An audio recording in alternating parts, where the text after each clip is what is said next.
बलिया से चाहे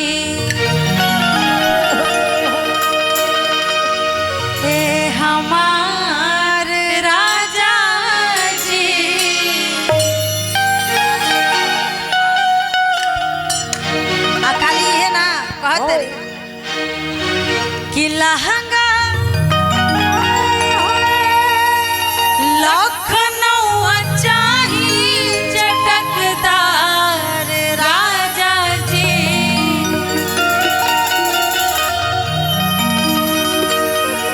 कि लहंगा लखनऊ चाही चटकदार राजा जी। बाली बलिया से चाही हमार राजा जी। बाली बलिया से चाही हमार राजा जी। बाली बलिया से चाही लहंगा लखनऊ चाही चटकदार राजा जी।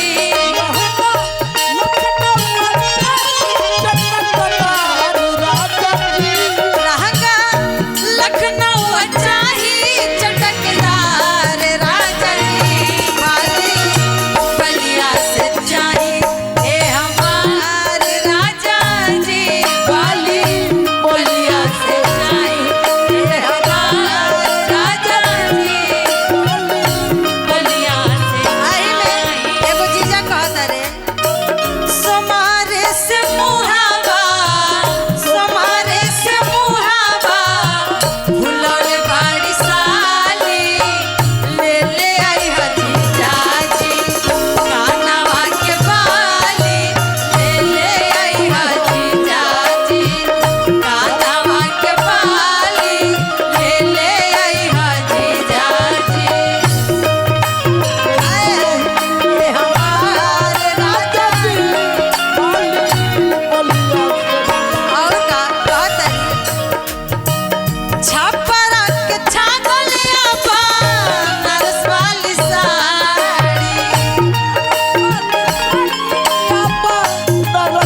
और का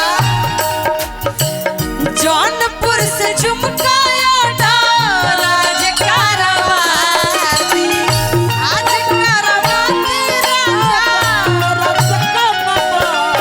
काहे की कहतरी बाटे दिलवा में सारा धाया पार राजा जी।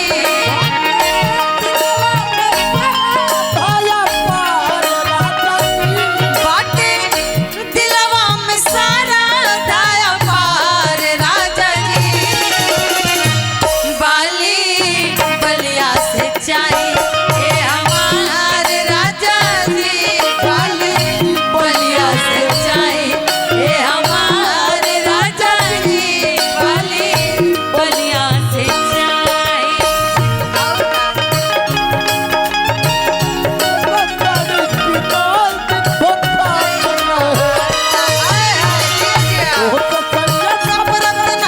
एगो साड़ी किनाल दिन बखात रहेला।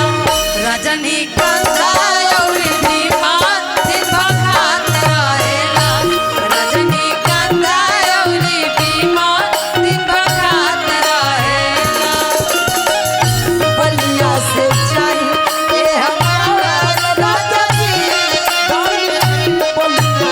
और का कहतरी करना के जीमा